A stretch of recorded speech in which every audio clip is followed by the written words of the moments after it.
Hola, soy Álvaro Lobato, doctor de Ciencias Ambientales por la Universidad de Lyon y actual presidente del TEISO, una organización non gubernamental fundada en Astorga ya por el 2007 y dedicada al estudio y defensa de la lengua, la totalidad del espacio lingüístico, del dominio lingüístico del asturianés, por lo tanto comprendiendo las actuales provincias de Asturias, de Lyon, de Zamora y también de la tierra de Miranda, en Portugal. Hoy vivo en Felechares, na comarca de la Valdería, donde tengo una explotación apícola y además soy aficionado a los traballos de recollida del patrimonio lingüístico. ¿Y qué es exactamente esto de los traballos de recollida del patrimonio lingüístico? Bueno, pues podríamos definirlos como el conjunto de técnicas encaminadas a la recopilación y a la conservación del material oral. Material oral como puede ser el material toponímico, es decir, el conjunto de los nombres de los lugares, de las peñas, los regueiros, los caminos, los pueblos. Los estudios dialectolóxicos, es decir, los estudios que pretenden determinar cuál es la fala de un determinado lugar, la recopilación de la tradición oral, como puedan ser los cantares, los cuentos, las adivinanzas, el refranero, bueno, toda esa clase de atropos y cousillinas varias. En estos trabajos de recogida del patrimonio lingüístico podríamos ir a las bibliotecas o a los archivos en busca de documentación que hubiera ya previamente, y una primera opción, pero sobre todo necesitamos recorrer el territorio para investigar, para conocer cuál es ese patrimonio lingüístico guay, cuál es la fala heredada de los padres a los fillos a lo largo del tiempo. Por lo tanto, como bien digo, necesitamos recorrer los pueblos para entrevistarnos con los seus paisanos, con los seus falantes y poder recoger ese material oral con vive en Lyon. Sin embargo, en estos trabajos de investigación lingüística atopamos una traba, un problema de base muy importante que es fundamental definir, conocer y comprender si queremos tener éxito en nuestra búsqueda. Falamos de los mecanismos de ocultación lingüística que vamos a tratar de explicaros en este programa. Casi todas las culturas minorizadas de Europa, porque esto que os voy a contar no es un problema exclusivo del Lyon, esto pasa y pasó con todas las culturas minorizadas de Europa, con todas las lenguas en peligro de aparición que tenemos hoy en Europa. Bueno, pues estas culturas minorizadas sufren y sufrieron a través de las décadas un proceso de desprestigio social, un proceso de estigmatización en el que los miembros de esas culturas fueron considerados como pertenecientes a un estatus cultural inferior. Durante muchas décadas, los diferentes sistemas educativos y la propia sociedad fue considerando como xente ignorante o pouco oculta aquellas cuya manera de falar distaba de la norma, de la lengua considerada como oficial. Ahora bien, cuando este proceso de estigmatización va avanzando, produce una situación de ocultación lingüística y cultural. Pensé que si durante toda la vida una persona acumula una larga riestra de experiencias nas que se lla fea ou nas que se lla romeda pola súa maneira de falar ou por rasgos de la cultura del seu pueblo, entonces esta persona va a intentar ocultar cualquier rasgo que denote la pertenencia a esa cultura. Y así, con este simple mecanismo de desprestigio, con este simple mecanismo de avergonzamiento de lo propio, ya como se producen los procesos de ocultación de la lengua. Y como ya vos podréis imaginar, esto es el principal problema, la principal traba que encontramos cuando empezamos nuestros trabajos de investigación lingüística. Pues bien, del estudio de estos factores sociales, de estos condicionantes sociales, encárgase la sociolingüística. La sociolingüística es la disciplina que estudia las relaciones entre la lengua y la sociedad.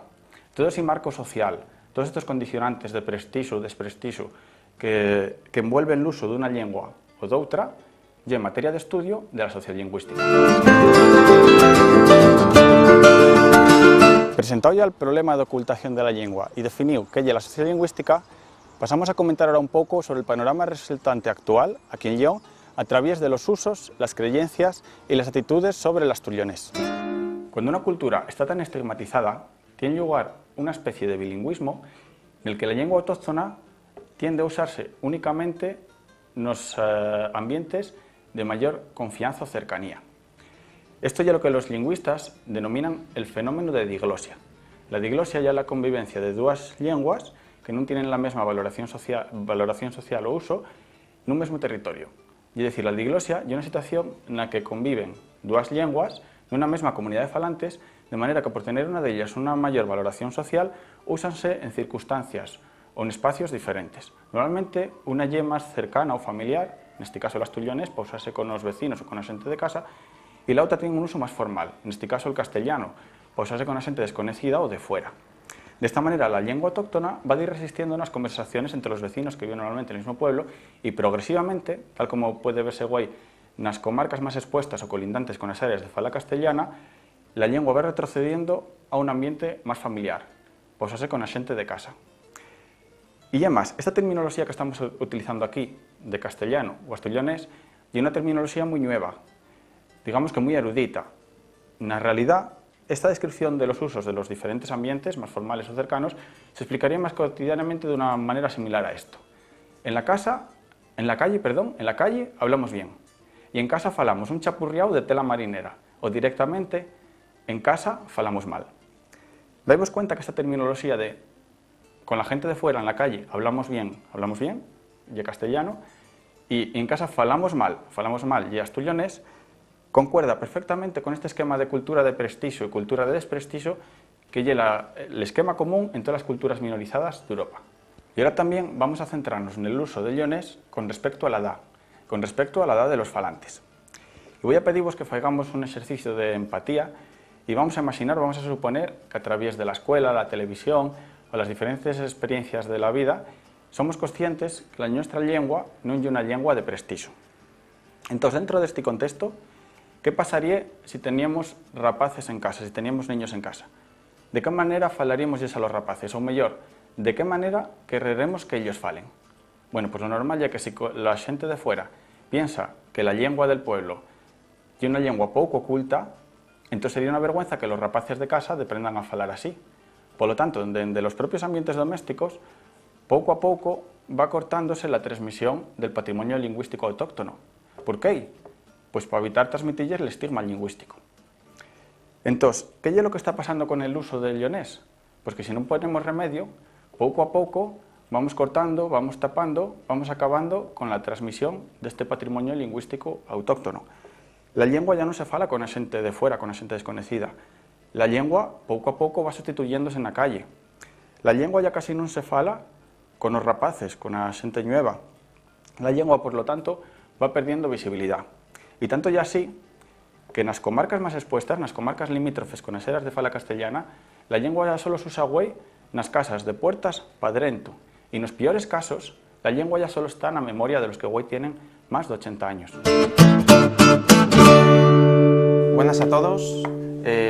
Imagino que a estas alturas del programa Álvaro ya os habrá contado de algo sobre la diglosia, y si no, de suru que no tarda en salir.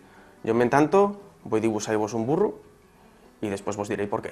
Un burro, además, de la tierrina, de la raza zamorano-leonesa, que, por cierto, y tristemente, está en peligro de extinción. Es muy fácil reconocerlos por las guedellas que tienen, las melenas. Son unos peluchones. A estas guedellas se las llama pinganillos, en el caso de este burro. Los pobres burros, bueno, ya sabedes que tienen muy mala fama de bobos, pero no es verdad, ¿eh? El burro es un animal muy inteligente. Lo que pasa es que no sufren que les maltraten, y entonces se ponen testerones y a cabezones no hay quien les gane. Por cierto, decimos que el burro rosna. El sonido que fae es el rosniu. Al filo de esto, quería falaros también del sonido que faen otros animales. Como por ejemplo, decimos que el gato miaga, la pita cacaresa, el perro lladra, o refierve, o agulla. El gochu ruña, la oveja berra, y el caballo decimos que rincha. Pero bueno, volviendo al nuestro burro zamorano-leonés y al tema de la diglosia, quería contaros cómo en el curso que hacemos todos los años la Asociación Cultural Faceira en Gión, sobre leonés tenemos un compañeiro, un paisano de Bavia, y contóunos, como siendo un rapaz, pasó a estudiar a Gión, y en clase el maestro les preguntó por el verbo ser, les dijo que conjugaran el verbo ser, y él entamó, yo soy, tú sos, y ya no pudo seguir. El maestro dijo, oye, tú sos un burro. Claro, el prove simplemente había utilizado lo que falaban en su casa, de manera natural la conjugación ionesa del verbo ser, que es a saber, yo soy, tú sos, el ye, nos somos, vos sodes o sois, ellos son. Así que nada más, vos animo a ser unos burros en el sen de testerones, de ser tozudos y defender la nuestra lengua.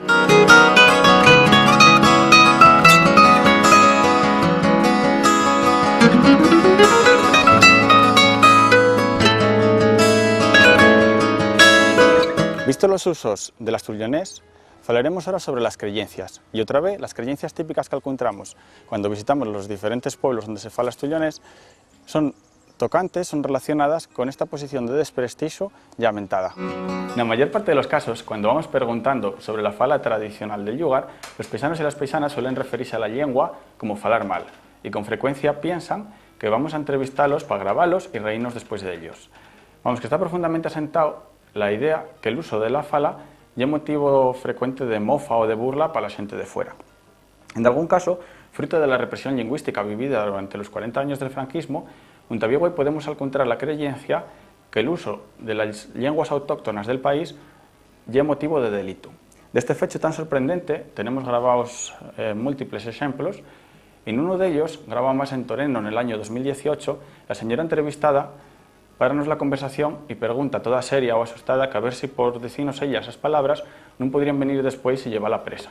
Y claro, al decirle a nosotros que no, que güey, el uso de las lenguas autóctonas es un motivo de delito, ella va y añade, claro, ¿cómo nos van a llevar presas? Si por falar así no hacemos mal a nadie. Y además que falamos así, pero solo en broma, porque todo esto lleva una broma. Demos cuenta hasta qué punto están interiorizados estos mecanismos de avergonzamiento de lo propio, que los falantes de esta lengua ya dan por sentado que el uso de la fala tradicional es motivo de burla y de mofa para la gente de fuera. El uso en sí de esta lengua patrimonial del Lleón. Otra de las creencias más extendidas, probablemente fruto de la invisibilidad actual de la lengua, es pensar que las palabras o que las características de la fala que encontramos en un pueblo son una rareza única y exclusiva de allí. Como la gente guay no conoce en profundidad cómo llega la fala autóctona del Lleón, ni tampoco tiene una visión global del territorio, del conjunto de las comarcas donde se fala guay asturianés. Y además, los falantes de los otros pueblos de la contorna tienden a ocultar la fala autóctona, entonces la gente piensa que el léxico, que las palabras o que las características de la fala del seu pueblo son una rareza única y exclusiva de allí, por la falta de visión del conjunto de la lengua en su totalidad. Otra de las creencias ampliamente extendidas es pensar que falar asturianés es motivo de deshonra o de vergüenza. Esto normalmente hace que cuando vamos a investigar la fala de un lugar, de primeras, la gente nos diga que allí la gente ya no fala mal, que eso ya más bien el pueblo de Allau. Y cuando vamos a investigar también la fala del pueblo de Allau, la gente de primeras también te dicen que así ya como falan del pueblo siguiente. Y cuando vamos también a investigar la fala del pueblo siguiente, ya es muy normal que nos digan que así ya como falan en el pueblo anterior, del que ya venimos. Vamos, que aunque todos sean falantes o a lo menos conocedores de la fala autóctona del lugar, tal como queda recogido en las conversaciones, las culpas mejor que queden para los otros. También, tocante a esta creencia que falar asturianés y un motivo de deshonra, tenemos una grabación muy ilustrativa en este caso, en la que un señor, el señor entrevistado, estaba continuamente aumentando la fala, conversaciones de la fala de los sus padres ya difuntos. Y en mitad de la entrevista para y nos dice que teníamos que lo entender, que él nos estaba diciendo cómo falaban los sus padres y que los estaba ofendiendo ya demasiado. Y entonces a partir de ese instante llegó a decirnos más una entrevista sobre la fala del lugar y tuvimos que dejar la conversación en ese punto, por una supuesta deshonra de los falantes, cuando nosotros tocamos este asunto con mucho respeto y mimo, porque para nosotros es un tesoro cultural. La actitud inicial típica cuando vamos a investigar la fala de un lugar y en llegar a la realidad lingüística, para dejar claro que allí no forman parte del grupo desprestigio que ya mentemos. Pues voy a contar una anécdota tocante a esto. El asturianés o el gallego tienen un sonido, un fonema, que lleva xe, que están palabras como en xente o en xatu, y la alfabetización castellana no recoge este sonido, porque el castellano no lo tiene. Entonces, los falantes patrimoniales asturianés suelen pensar, o suelen decirte, que hai palabras que non se escriben ou directamente que hai palabras que non existen, porque ellos non saben como escribilas. E, bueno, esta peculiaridade da pie a multitud de anécdotas. E vos voy a contar una que nos pasou en Cabreira há pouco con un paisano moi salao que empezou diciéndonos que allí en el seu pueblo que nunca se falou outra cousa que non fuera un castellano perfecto. E, bueno, como estamos contando, esto é lo normal, seguimos con la entrevista y empezamos a preguntar sobre la toponimia, sobre los nombres de los lugares. Y empezaron a salir pues una toponimia que son los rigueiros, malladas, los caminos, los praus, los piñeus, todos los nombres tocantes, o sea, acordes, totalmente acordes con los rasgos lingüísticos del asturianés, que nunca casaba con esa afirmación de que el castellano allí siempre se habló. Y, bueno, va avanzando la entrevista y con el paisano di, y ahora vos voy a decir yo una palabra que no vais a ser quien a escribirla. Y claro, yo pensé, ya está aquí la xe, de xente o de xato. Y claro, quedamos esperando que el paisano nos diga esa palabra y el paisano callado. Y yo digo, pero a ver, ¿qué palabra era esa que nos ibas a decir, que no íbamos a ser quien a escribirla? Y el paisano ya, colorado como un tomate, va y di, jato. Y claro, yo me empiezo a reír y yo digo, pero si somos quien a escribirlo, eso oye con J, de jaco, de jato. Y el paisano levanta los hombros y digo, tú lo que nos querías decir y era chato. Y el paisano, Pero claro, el tío ni se atrevió a decirlo de la entrecámara. Conclusión, que esto del estigma lingüístico y un problema y una traba, un problema muy importante que debemos definir, conocer y comprender si queremos tener éxito en nuestra búsqueda, si queremos hacer algo tan sencillo como grabar una conversación en esta lengua patrimonial de León. Esta lengua que lle ñuesa, que lle de todos, que lle un cachico del patrimonio lingüístico de la humanidad entera.